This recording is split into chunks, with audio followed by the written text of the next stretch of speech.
ರಾಜ್ಯದಲ್ಲಿ ಸಂಭವಿಸ್ತಾ ಇದ್ದಂತಹ ಹಠಾತ್ ಹೃದಯಾಘಾತವನ್ನು ನಿಯಂತ್ರಿಸಬೇಕು ಅನ್ನುವಂತಹ ನಿಟ್ಟಿನಲ್ಲಿ ರಾಜ್ಯ ಸರ್ಕಾರ ಮತ್ತಷ್ಟು ಕ್ರಮಗಳ ಮೊರೆ ಹೋಗಿದೆ.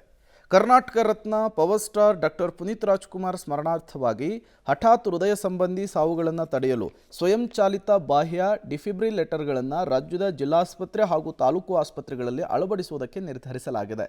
ಇದಕ್ಕಾಗಿ 6 ಕೋಟಿ ರೂಪಾಯಿ ಅನುದಾನವನ್ನು ಒದಗಿಸುವುದಕ್ಕೆ ರಾಜ್ಯ ಸರ್ಕಾರ ಮುಂದಾಗಿದೆ. ಈಗಾಗಲೇ ರಾಜ್ಯದ 74 ತಾಲೂಕಿನ ಆಸ್ಪತ್ರೆಯಲ್ಲಿ ಪುನೀತ್ ರಾಜ್ಕುಮಾರ್ ಹೃದಯ ಜ್ಯೋತಿ ಚಿಕಿತ್ಸೆ ಜಾರಿಯಲ್ಲಿದೆ. ಇದು ಇಡೀ ರಾಜ್ಯದ ಎಲ್ಲ ಜಿಲ್ಲಾ ಮತ್ತು ತಾಲೂಕಿನ ಆಸ್ಪತ್ರೆಗಳಿಗೂ ಕೂಡ ವಿಸ್ತರಣೆಯಾಗಿದೆ. ಸ್ಟೆಮಿ ಕಾರ್ಯಕ್ರಮವನ್ನು ವಿಸ್ತರಿಸುವುದಕ್ಕೆ 3 ಕೋಟಿ ರೂಪಾಯಿ, ನೋಂದಾಯಿತ ಜೀವರಕ್ಷಕ ಟ್ರಸ್ಟ್ ಇವರಿಂದ ತರಬೇತಿ ನೀಡುವುದಕ್ಕೆ 1.5 ಕೋಟಿ ರೂಪಾಯಿ, AFD ಉಪಕರಣಗಳ ಖರೀದಿಗೆ 50 ಲಕ್ಷ ರೂಪಾಯಿ ಅನುದಾನವನ್ನು ಸರ್ಕಾರ ಘೋಷಣೆ ಮಾಡಿದೆ. ಪುನೀತ್ ರಾಜ್ಕುಮಾರ್ ಹೃದಯ ಜ್ಯೋತಿ ಯೋಜನೆ ಕರ್ನಾಟಕ ಸರ್ಕಾರದಿಂದ ಆರಂಭಿಸಲಾದಂತಹ ಪ್ರಮುಖ ಆರೋಗ್ಯ ಕಾರ್ಯಕ್ರಮವಾಗಿದ್ದು, ಹೃದಯ ಸಂಬಂಧಿ ಸಾವುಗಳನ್ನು ತಡೆಗಟ್ಟುವಂತಹ ಗುರಿಯನ್ನು ಹೊಂದಿದೆ. ಈ ಯೋಜನೆ ಈಗ ಎಲ್ಲ ರಾಜ್ಯದ ತಾಲೂಕು ಮತ್ತು ಜಿಲ್ಲಾಸ್ಪತ್ರೆಗಳಿಗೂ ಕೂಡ ಎಕ್ಸ್ಟೆಂಡ್ ಆಗಿರೋದು ಒಳ್ಳೆಯ ಸುದ್ದಿಯಾಗಿರುವಂಥದ್ದು.